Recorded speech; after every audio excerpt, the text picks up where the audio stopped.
Hey guys, what's up? With the introduction of the rush duel mechanics, these were supposed to happen as of the beginning of April. Unfortunately, with the situation with the virus at the moment, any sort of arrangements for deck experience events and that kind of initial reaction is something that Konami can't do anything about, because in most countries, any kind of public gathering spaces are completely locked off at the moment. So what they've done is they've created a how-to-play website, just so people can have a quick idea of how these rush duels are going to be come into effect. Since I'm in this, I might as well help you to explain it to you, just so you're clear of what happens. So, as standard with normal duels, with rush duels, you have three types of cards. These are monsters, spells, and traps. The monster cards, so this is an example of a monster card. These are the monster cards that will fight for you as your swords and shields. There are normal monsters which have no effects, and effect monsters which have special effects. And it gives you a list of the different aspects of each card for an effect monster. So 1, at the top, is where you have your card name. 2, which is the top right corner, gives you your attributes. These can be either dark, light, earth, water, fire, or wind, for a total of 6 different attributes. Most people should be familiar with that anyway. The third section, you can see, is the level. The higher the level, the stronger the monster. Obviously, cards levels 1 to 4 don't require tributes. 5 and 6 require 1 tribute. 7 and above require 2 tributes. 4 is the attack and defense values. The attack is on the left, defense is on the right. The 5 is your type, and there are various types. For example, this is Seven Roads Magician. Its artwork, it's a spellcaster type. And 6 is where you get the monster information. Effect monsters have special requirements or effects that are used in duels. If it's a normal monster, it will just have a flavor text. So this is just to do with card lore, to do with how these cards interact. It's nothing to do with actual game mechanics. So now we have the spell cards. These are cards that can be played straight from the hand to turn the duel in your favour. So the top part is the card name, and second is the icon. So normal spells have no icons, but field spells have the field icon. This is quite interesting because on here it doesn't actually specify any other types of cards. In the original card game, you've got ritual cards, you've got normal spells, quick play spells, field spells, equip spells. So actually this is telling us that they're keeping it back to basics, that you're literally going to have normal spells or you're going to have field spells. You're not going to have 20 different types of spells. And the third effect is the effects. The abilities that are used when you play the spell card will be written here. As for the trap cards, these are simple enough as well. These are special cards that can be activated on your opponent's turn. They have lots of effects that disrupt your opponent, and they are used by first placing them face down on the field. So the first place is the card name, and the second is where the effect, the abilities that are used when you play this trap card are written.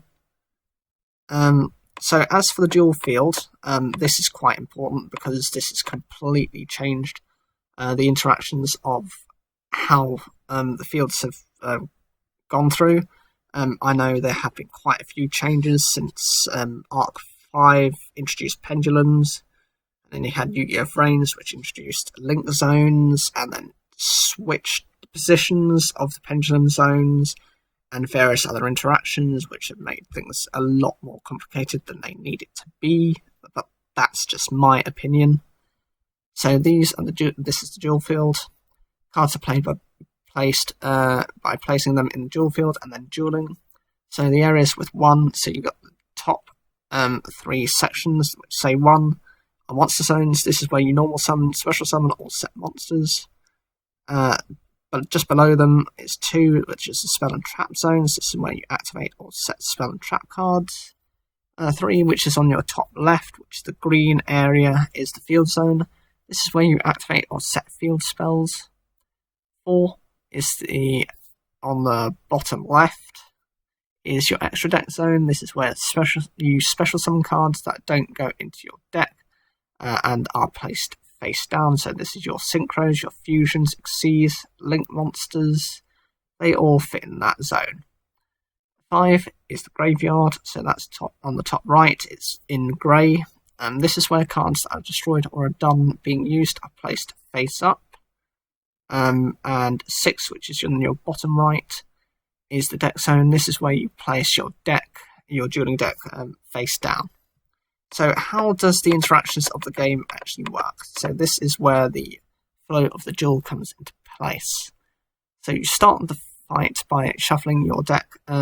This can be from 40 cards up to 60 cards, placing it face down in your deck zone. Both players start by drawing 4 cards from the top of their decks, and so you have a 4-stage aspect to it. So you have your draw phase where you increase your hand. Your main phase is where you do your monster summoning. The battle phase is where you attack with your monsters, and the end phase is where it skips to go onto your opponent's turn.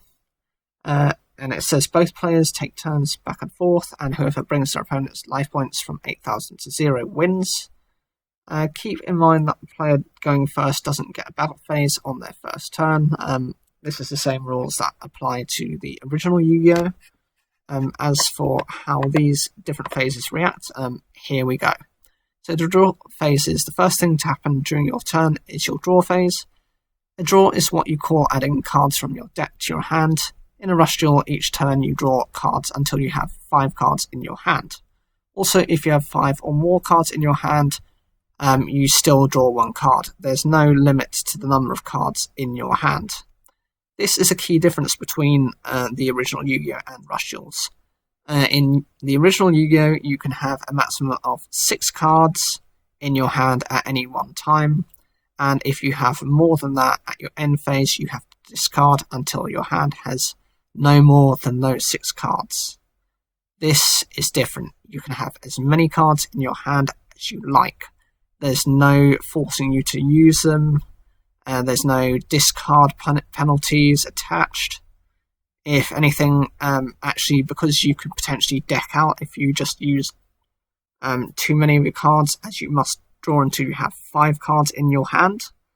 Sometimes it might be better to just reserve your resources a little bit more effectively. So we've got the main phase, and this is the second aspect. So prepare for combat during the main phase. During your main phase, you can normal summon or set monsters from your hand to your monster zones. There are 2 types of basic summoning, where you can choose to either normal summon a monster in face-up attack position, as is demonstrated with the monster on the screen, or set a monster in face-down defense position, horizontally face-down. In rush duels, you can normal summon or set as many monsters as you want from your hand in a single turn. Now we'll have a quick look at the tribute summoning. If you normal summon or set level 5 or higher monsters, it's referred to as a tribute summon. In order to tribute summon, you have to tribute so that send to the grave monsters. Again, this emphasizes that for a level 5 or level 6, you must tribute 1 monster, and you must tribute 2 monsters for a level 7 or higher.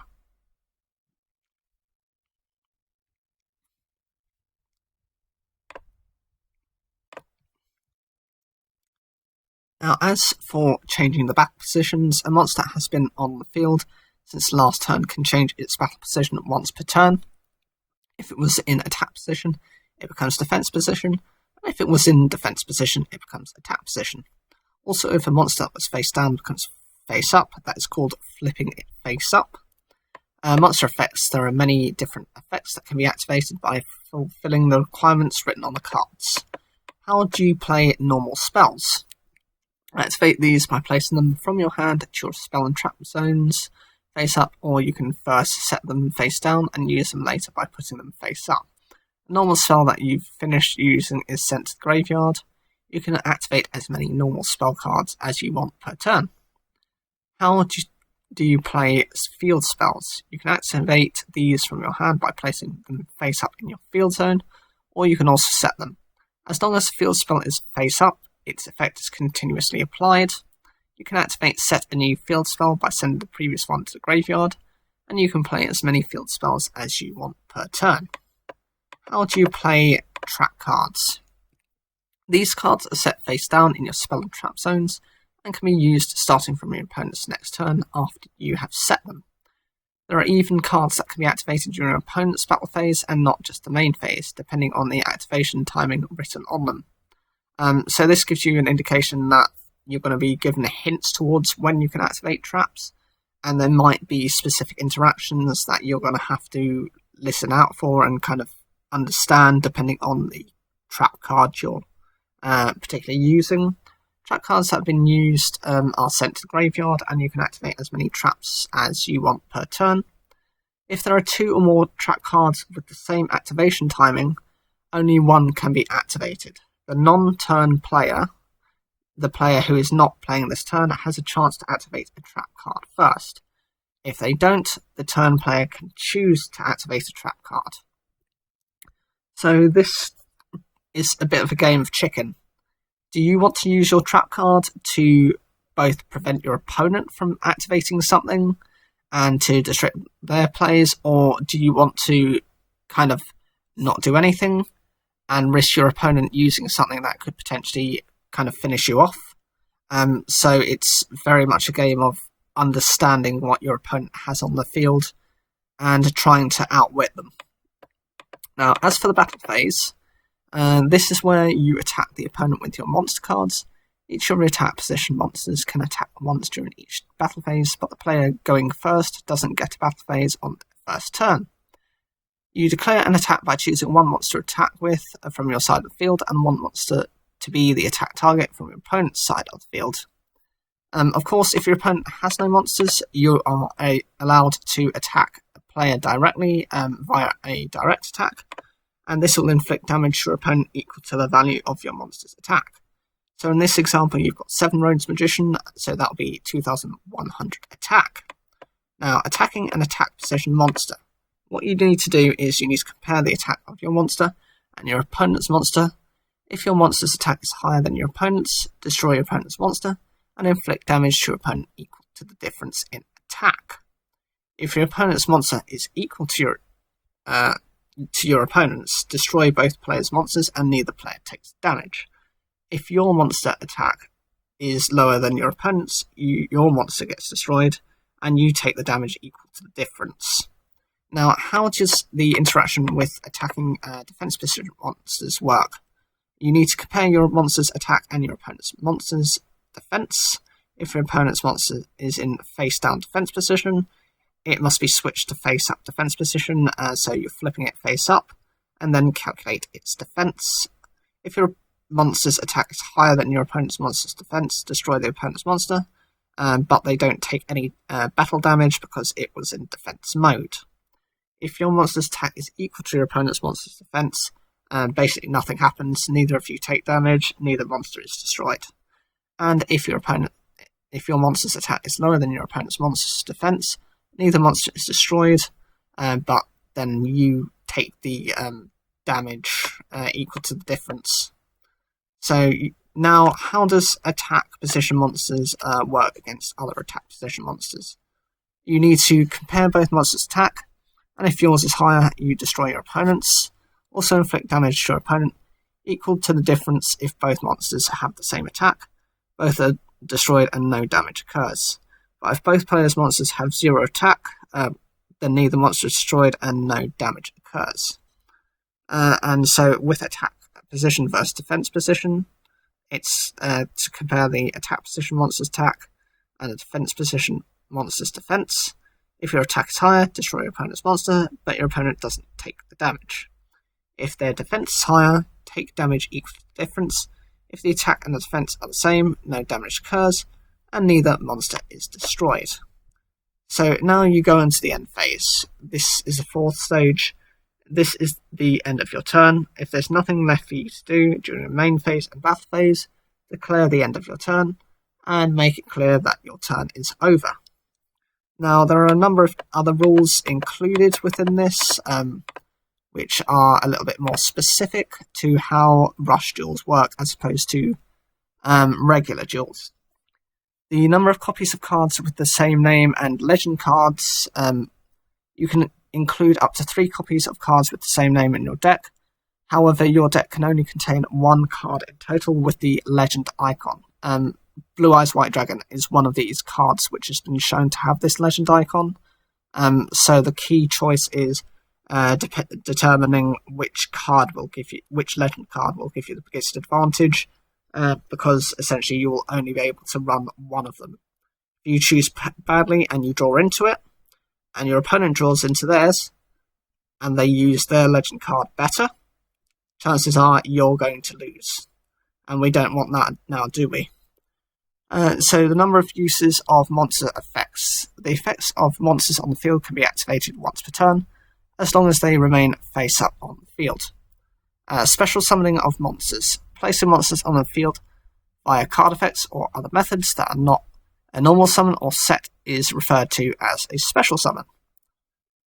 If the number of cards remaining in the deck is not enough, so that it is not possible for you to draw the required number of cards, and you're required 2, you will lose the duel.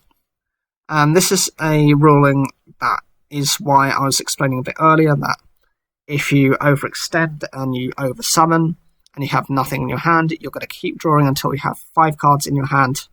You could end up losing or making yourself lose the duel.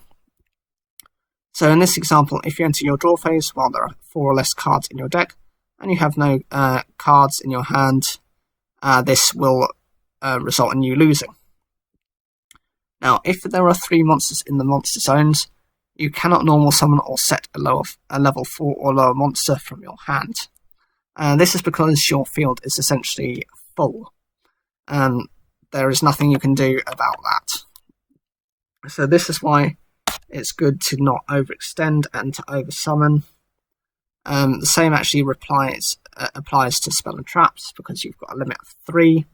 Until you've activated certain ones, you don't have any more space. And as for timings for requirements and effects, the resolution of card which are requirements and effects are considered to be performed during a single timing. If the contents of the activation requirement of a trap card are included in the requirements or effects of a card that was previously used, that trap card can be activated without missing the timing. This is particularly important in rush duels, because in the original Yu-Gi-Oh, what you can do is you can chain block someone. So if someone tries to activate something and then you activate something in response, they activate and you activate something, the last card in that chain is activated first. So your most important card can actually be protected if you're smart enough to kind of use the chain correctly. However, this is not the same in rush duels, and in some way makes it easier to understand for the audience, but it also does cause a bit of confusion, because if you basically have to just get adjusted to new rules.